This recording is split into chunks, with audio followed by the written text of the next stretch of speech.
This is 88.7 FM WHCL out of Clinton, New York.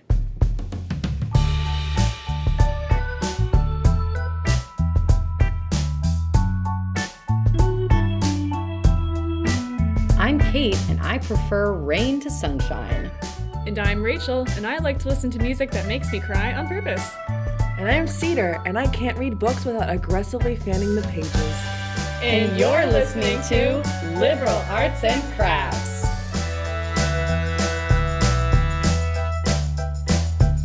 Welcome to the podcast, Cedar. Thanks, I'm so excited to be here. Do you want to tell us a little bit about yourself, even though all of us are really good friends here and we lived together for a long time? But for our listeners out there, who are you? My name is Cedar. I'm a senior here. I'm I was going to say consistently unhappy. Go for it. I am a comp lit Hispanic Studies double major. I'm going to do my resume. I am from Minneapolis, Minnesota. Ooh, shout out. And I once had a chihuahua named Cutie Pie. Rip. Rip. Shout out to Cutie Pie. Cutie Pie spelled with the letters QT, right? That's correct. That's cute. I didn't know that. I'm learning new things every day. I was 9. I could have picked a better name, like Phoebus. Like Phoebus. Shout out to Phoebe, who we talked about in our last episode of Liberal Arts and Crafts. Elias Phoebus. Wow, I wish I had a dog. Well, welcome. It's very fitting that you're on the 10th episode because on our 5th episode, that's when we had our first guest star, Tommy. Shout out to Tommy. Way. Yeah. Shout out to Tommy.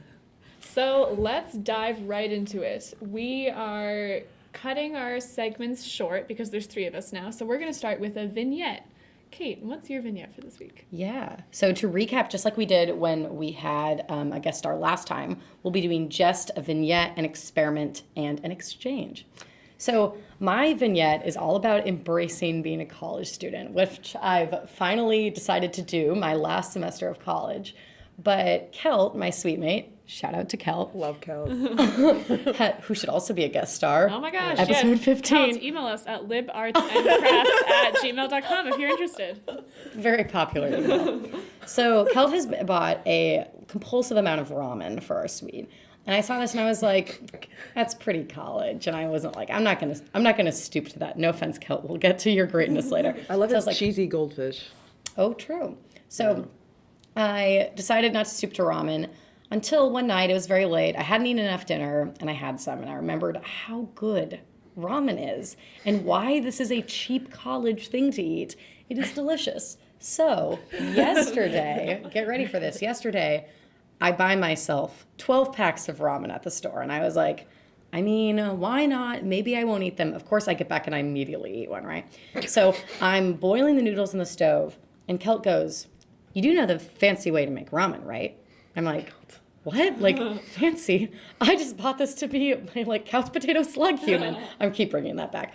So I'm making it, and he goes, we need to get an egg. So he reaches in the fridge, grabs out an egg, and he goes, you need to crack this egg into the boiling water. And I was like, what? This is... Hashtag Cuba. Yeah. And then you poach it, right? Yeah, kind of. It's like scrambled. So there's like strings of... Okay, I'll get to this. Oh, I don't do that. So basically, we drop the egg into the boiling water and mix it really fast. And then when the noodles are done, you have your noodles, the broth, and then you also have scrambled egg strings in your noodles. And then we put in like soy sauce and stuff. He adds like all these spices. He added the... Rachel, do you remember when I bought this Thai fish sauce? Oh my God, you kept that? Or is this Kelt's? It's mine, but I just like brought everything from my dorm where I lived this summer with Rachel to my suite. And this Thai fish sauce was the worst smelling thing I've ever smelled. I literally used it once and I felt so like nauseous from smelling it that I couldn't use it again. So Kel put that in his ramen yesterday and he goes, Kate, I've been adding all these things to it. I tried adding this like fish sauce. And I looked at him and I was like, where'd you find this fish sauce? And he's like, just on the shelf over there. And I was like, oh my God, was it good? And he's like, no, it was disgusting. Don't use that. We need to throw it away. But anyways, so my vignette this week is embracing the college lifestyle of making fancy types of ramen in our suite. Oh, I'm so glad that Cal brought up the egg thing because that's something I've been doing. But I don't like scramble it. I put it in. I make like a hole in the middle and I put it in and then I like In the noodles? I in the noodles, yeah. I'll, like, make a little hole in the Ooh. middle of the pot. I'll put it in, and then I'll stir the noodles around it, so it like it coats it, and then it poaches. So then you have like a soft poached Whoa. egg My in the goodness. middle of your ramen, and then you can Wow. add like scallions and like. Scallions would be That'd be good. I'm sensing some judgment here from our guest star. Hey, I made some Italian sausage yesterday, and it was That's damn true. good. You mate. Wait, Oh, what does that no. mean? What? I killed the Stuffed pig. the casing, slaughtered the pig. Yeah, cranked the lever. Average day in upstate New York. Yeah. Well, Cedar, tell us about your vignette. It looks interesting based on our little spreadsheet. Yeah. Oh, that's a typo. Yeah, that was a typo. That should have been racism. What? So, I'm sorry, listeners, 1 second. The word candle was just switched to racism in our spreadsheet. I have no idea what this Easy means. mistake. Please enlighten me. In my defense, I wrote this while listening to Cedar telling me a story, and there was another segment that had the word candle in it. But, Sweet argument about candle racism, same thing. This just in, candles and racism are analogous. It was lit. Yeah. So what happened was, it was like Wednesday night or Thursday night, and like a bunch of people from the suite next to us were invited over to our suite by someone who doesn't live in our suite. Shout out to Emily. And they were being really loud. I mean, it was cool though. Love them. I was hanging out with them, and they just talk really, really loudly. And Jacob started talking about racism, and they started arguing about whether black people can be racist or not. Oh my god. And it was such an infuriating argument because no, they can't. But Tell us why, Cedar. I'm not going to get into that because it's important, but what I really wanted to highlight about it is that we were arguing and like voices were raised, and then the next day I like screenshotted something to Jacob and we kept on talking about it, like paragraphs and paragraphs. And at the end of the day, we're still friends, you know what I mean? Mm-hmm. Like we fought and it was weird and like there's a lot of conflict, but if I go home, I'm never able to do that. Like my mom will just be like, I don't want to talk about politics. Like even if we disagree, she'll get like offended. And I just like college in that way because I feel like it's a space where you can just be like conflicted. Like, charged, you can like put Yeah. opinions out there. Yeah. Combative, but like not in a bad way. Yeah. I don't know. Just there's like the flow of intellectual Yelling. dogmatism. I don't know.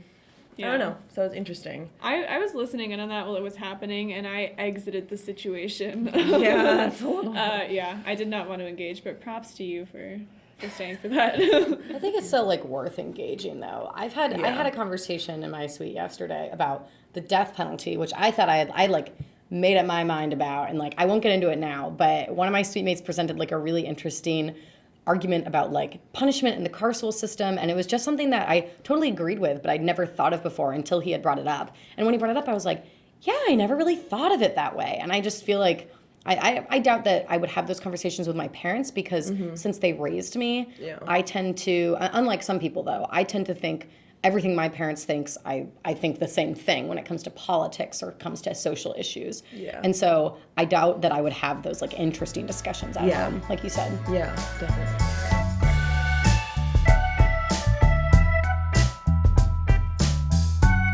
So I think even though we've cut our segments in half and we don't have the transition from our arts section of our podcast to the crafts section, I think we should do it anyway because we didn't do it last week, and I really like it. It's time for crafts. It's time for crafts. You didn't ask for a musical interlude, but here it is. Up here at Hamilton College, we're seniors going through a crisis. Darling, it's chaos up in this podcast. It's time for crafts. Well, my experiment for the week was that I was going to do one writing prompt a day out of this book I have. It's like 700 writing prompts because I used to write all the time when I was younger. I thought it was going to be like a miniature, like Robert Frost or something. I don't know. And so I was like, I'll just do it again, you know, just kind of get the creative juices flowing because I don't usually do that stuff anymore in college. And I did 0 of them this week, but I don't know, it's something I definitely want to try to do next week, so I'm glad you guys inspired me to take on that failed experiment. Personal challenge. Yeah. Okay, so tell us a little bit about the writing prompts. Are they like personal things? Are they more open-ended, like creative things? They're both. Thanks for asking, Kate. You're welcome. They're like, Only for the listeners. yeah. Some of them are like, oh, tell a story about like when you were growing up, or like, what did you do when someone tried to kiss you for the first time? And some of them are just kind of like, finish the rest of the sentence. Like, once upon a time, a stallion appeared. That would be a really weird sentence. End story. Done. All you write is a period. Perfect. Submit. The red wheelbarrow. But yeah. And then some of them are just, like, I think they want you to make lists. So it's just like a bunch of random stuff, and some of it is funny, so I was like, yes. I don't know how I feel about, like, writing prompts, because I feel like that could be kind of forced sometimes.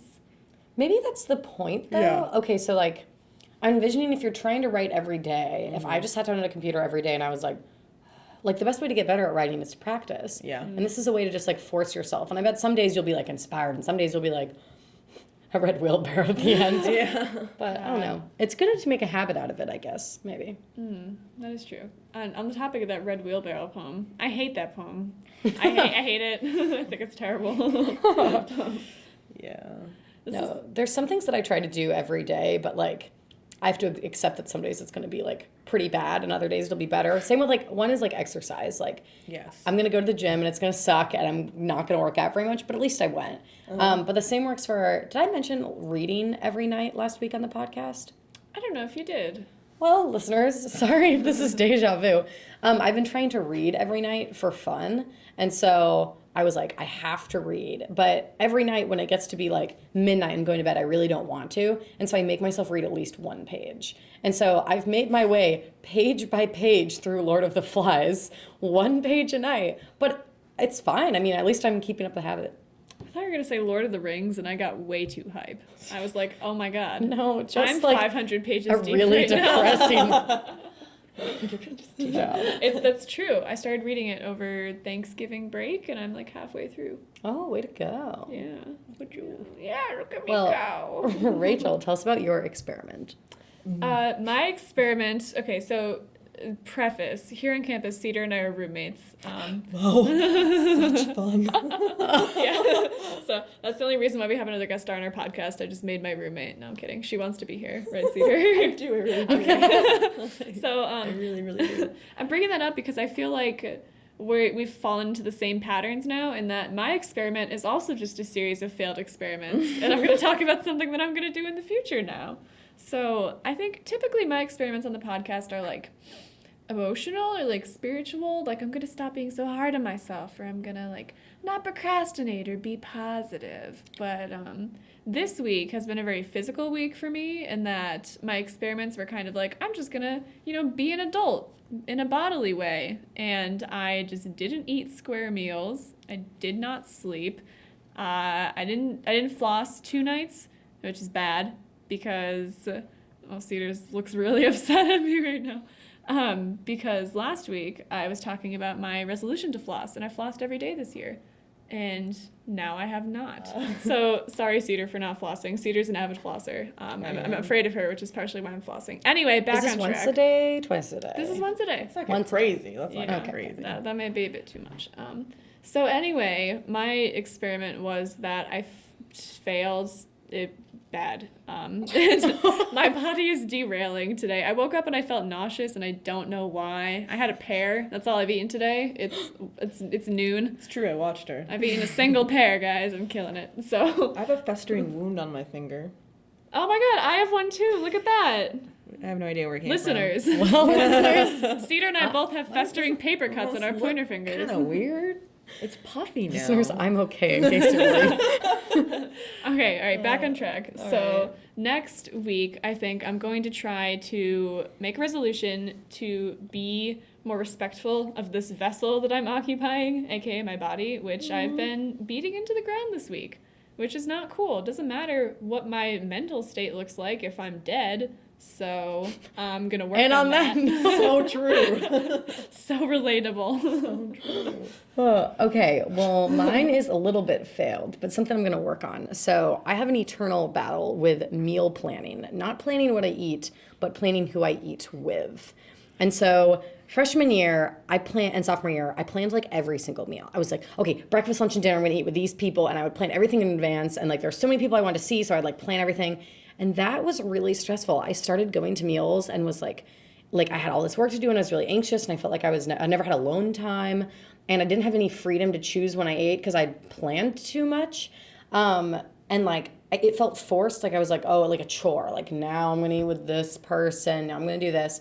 And so then senior fall, I stopped planning any meals and then just kept eating alone because I refused to plan everything, which I do love eating alone, and I would advocate it for it. But then there were times where like 5 minutes before dinner, I'd be like, oh, I really do want to eat with someone. But everyone had made plans because they planned in advance, and I had failed to reach out to people and do that. So this upcoming week, I'm trying to strike a balance with, I realized that I would like to plan more meals with people, but not too many. The other thing is I am a serial empty promiser when it comes to making meal plans. So I'll pass someone on Martin's Way, and I'll be like, we should get a meal sometime. And they're like, yeah. And then we never do. And these are people that I like really want to have in my life. And so just earlier this week, I passed by one of my friends, and she was like, Kate, we should get a meal sometime. And I was like, we should. And then I like faced forward, we kept walking, and I was like, wow, I'm not going to do that unless I like really reach out to her. So I instantly texted her, and I was like, okay, when should we get a meal? And we planned it, and it was really, really fun. So then like yesterday, I was like, this person I want to see, and I reached out to them. So I'm trying to plan more, but not too much. Have you guys ever experienced this battle between meal planning? No, I was just going to say, I think the thing of, oh, we should get a meal. Yeah, totally. And then just walking away. I think everyone does that. I know, but it's kind of sad to me to say it and feel like, are we both just kidding ourselves? Like, because I would like to. No, I think everyone like genuinely wants to do it. It's just, it flies out of your mind instantly. Exactly. You just forget about it. Yeah. To be honest, food is so low on my list of priorities. Like, That's feeding true. myself has always been an issue. I just don't do it. Like, during finals week, I'd just rather work than eat, which is really bad. So, I don't know. I'm more of like a spontaneous eater. I'm like the person that'll text you like 15 minutes before and be like, hey, did you want to eat? And they're like, I have plans. And I'm like, guess it's alone time. Just sit and go. I'm cool with that, though. I feel bad when I eat alone here because I feel like everybody's feels bad for me. You know what I mean? Yeah. I get that too. There's like this weird tension because like maybe you don't care that you're eating alone, but everyone else is like, you feel like they're looking at you and they're like, why don't you have friends? I know. I'm okay with it sometimes, but if I eat every meal alone, I start being like, and so it's like dinners I like to have as my like social meal hour. Yeah. Anyways. Yeah. One of my favorite things to do is to eat on like the balcony of Commons, like before the lunch rush. So I'll go in at like 11:15 and I'll take a little bagel and I'll scurry up and watch YouTube and eat by myself. Ooh, watch YouTube. I always tell myself I'm going to study when I eat alone. And then I don't. Well, I think we're all in that boat.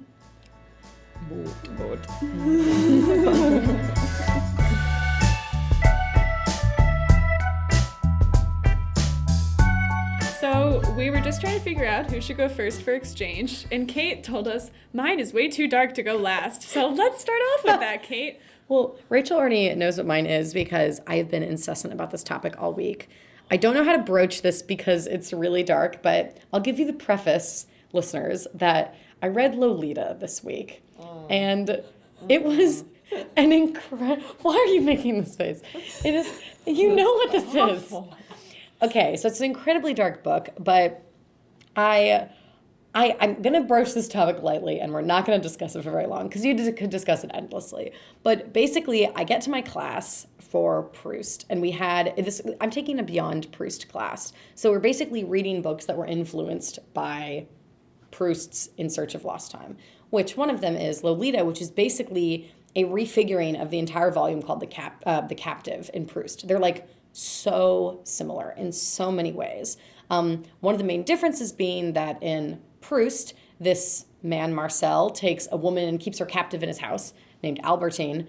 And in Lolita, this man, Humbert, takes a girl into his house, but this girl is 12 years old, which is very, very different from the story of Proust. But I guess our class had this really riveting discussion about like what is the worst crime? And it seems like universally people think the worst crime is pedophilia. And so I just thought this was really interesting that is the worst crime that people can universally come up with and why that is such a universal constant.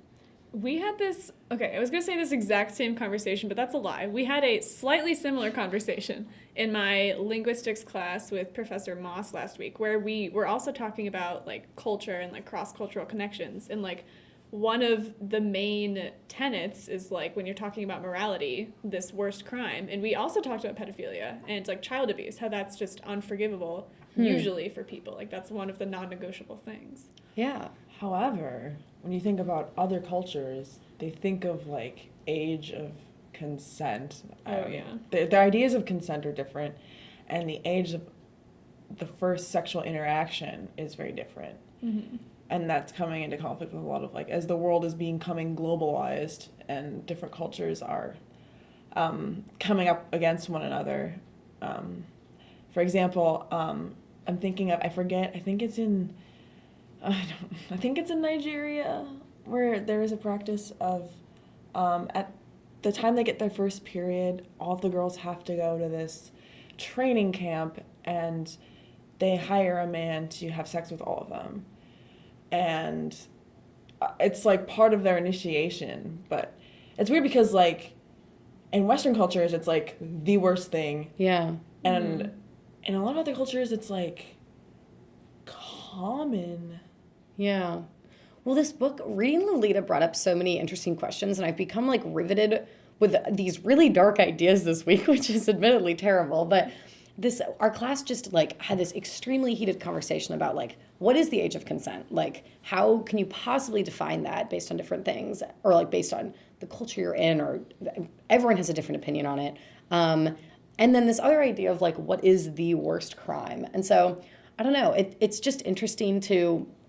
The other thing about this, I like am broaching this topic so like cautiously because it's so dark, but I don't know. I just thought this was so interesting because like if pedophilia is considered the worst crime, some people strongly believe that pedophilia is actually a sexual orientation, and then you're labeling someone's sexual orientation as the worst imaginable crime. And I don't agree with that viewpoint, but I thought it's just an interesting like, I don't know, thought to entertain or to contemplate. So anyways, I had several exchanges this week about these like circling dark issues about pedophilia and about like the age of consent, and though they weren't happy, they were very interesting, and like I was very glad that I had a class that gave me the opportunity to talk about this, because I can't think of any other scenario where I would have encountered these ideas. So even though it's a hard book to read, Lolita is a really incredible book if you haven't read it, and it raises a lot of these really fascinating and difficult issues. I just looked it up to fact check, and it's Malawi, actually. And I'm looking for the name. Golden Village is one of the ones that were described. But yeah, Malawi. Sorry, that's bad. No, that's great. All the time, Kate and I are like, we should have fact-checked that, but we just We don't. make a fact constantly. You're helping us be better versions of ourselves. Well, anyways, my apologies for entertaining a dark conversation, but it was my most riveting exchange this week. So, Rachel, why don't you tell us about yours? Let's, as Gretchen would say, take us up. Do you have a happier exchange to discuss? Mine's also kind of sad. Oh, no. Well, it's not sad. It's just like, it makes you think. So I was talking to Tommy, shout out to Tommy, who was our first guest star the other day, about our high school experiences and how a lot of the things that we did, we were thinking how they were going to fit in on a resume. Mm-hmm. So, for example, he was talking about how he was an Eagle Scout and how, like, his whole time that he was going through, like, his certification process, he was like, oh, like, this is, like, a thing that people do for their resumes. Like, this looks really good. A lot of other people are like, I'm going to go continue with Boy Scouts, become an Eagle Scout. It's going to look really good. And I was like, yeah, I had the same experience. Like, I sang in choir in high school, but I also did an extra choir called the Holiday Cabaret. Shout out to Simsbury. And we went around during the winter season and we sang carols, but we also collected donations that we gave to a local soup kitchen in Hartford, Connecticut.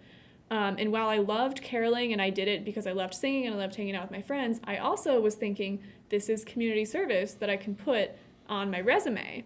And I joined Amnesty International in high school solely for the reason of putting it on my resume. That was the only reason. And it just felt so disingenuous, and it like got me thinking, if you do things for that purpose at that time in your life, I mean, I understand that it's out of necessity, but is that somehow invalidating?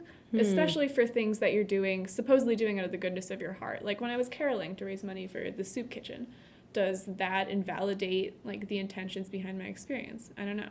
And I still do that. We still do this. Like we're trying to start a Planned Parenthood Generation Action chapter on campus, and I'm doing it mostly because of the political climate, and I'm passionate about women's health, and it's clearly a very contested issue, but there's still this tiny voice in the back of my mind going, you can put this on your resume while you're applying to women's health jobs and show that you're like interested in it. And I was like, gosh dang it, that's not why I'm doing this, but like it's still there. So I don't know, do you guys still think about like the things that you do and how they're gonna reflect on you, and does that influence your decision to do it? Yeah, I guess I felt that way in high school a lot too. I would join a bunch of committees and stuff, not really because I was interested in the committee, but because I was interested in being involved and having more things to say that I'd done. But I wouldn't say it invalidated it because I'm not thinking of service stuff right now, but it gave me a reason to take part in something that I otherwise wouldn't have, and I did gain things from the experience. I did a service project called Friends Across Generations in high school where me and my friend Madison would go and read and play cards with this woman at a nursing home nearby once a week, and it was really difficult. Like, I can't say that it was enjoyable necessarily, but it was really valuable, and I think it meant a lot to her. And even though I was like, oh, I'll do this just to like put it on my resume, in the end, I did gain something from it. And so I think all the things that you're talking about, like the Planned Parenthood thing, like regardless of whether or not you're excited to put it on a resume, it's still something that like maybe that's an incentive for you to take part in something and be excited about it. Yeah, that's a really good point, because like we're obviously very busy and we have other priorities, so it's easy to say, oh, I don't need to do that. Yeah, but then if you have this little bit of need, like, oh, I need to do that because it'll like I'll be able to present myself better when I'm graduating. I mean, you can look at it as just like, this will show my continued interest in this thing that will help me be able to do it for longer. Yeah, And that's what a exactly. resume is, you know. Yeah. Like, you want to apply to similar things, and they'll see it and they'll be like, oh, that's good. So This goes back a little bit to one of my favorite Jenna Crawford words of wisdom, which I've said before on Liberal Arts and Crafts. I don't know if Cedar's heard it, though. Shout out to Jenna. Shout out to Jenna the Sage. She always says when I'm trying to decide between an activity I should do or like, is it worth it? Or like, this isn't an intense enough thing to put on my resume. Jenna says, you should think critically about whether you want to build a resume or build a life, or like build a lifestyle. And so I was like, after graduation, I just want to like travel. And she's like, that's great. You're not focusing on building a resume. You're focusing on building a life. And it's cool though when those things like sync up, like helping out with Planned Parenthood, that's building a life and building a resume. Yeah. Nothing wrong with that. Yeah. yes. Definitely. Oh, that made me feel better. Thanks, guys. Therapy session. Well, Cedar, do you want to close it off with your exchange? Is yours also sad? No, it's just kind of annoying. All right, so Kate and I are both in the musical. Well, Kate's running the musical, but so I don't know. We're just Pirates of Penzance. Come. Well, by the time this is out, you'll already have missed the opportunity to see it if you didn't. So. But you all probably took that opportunity. Yeah. Okay. So it's just a stressful week. Everybody's stressed out. Our conductor gets really stressed out. He runs everything. He's trying to like watch us. Oh, he does so much at the same time. It's conduct amazing. the orchestra, and because of this, he sometimes gets a little crabby. And I just he was really weird about the candles. There's like this scene where all of these daughters are like, the stage is dark and we have these like candle flashlight things and we run around on stage and we're like in nightgowns. They're like, oh, why did father leave his bed? And he called someone out about their candle, and then... Oh my God, was it you? No, it wasn't me. But, because she wasn't holding it high enough. I had to redo it.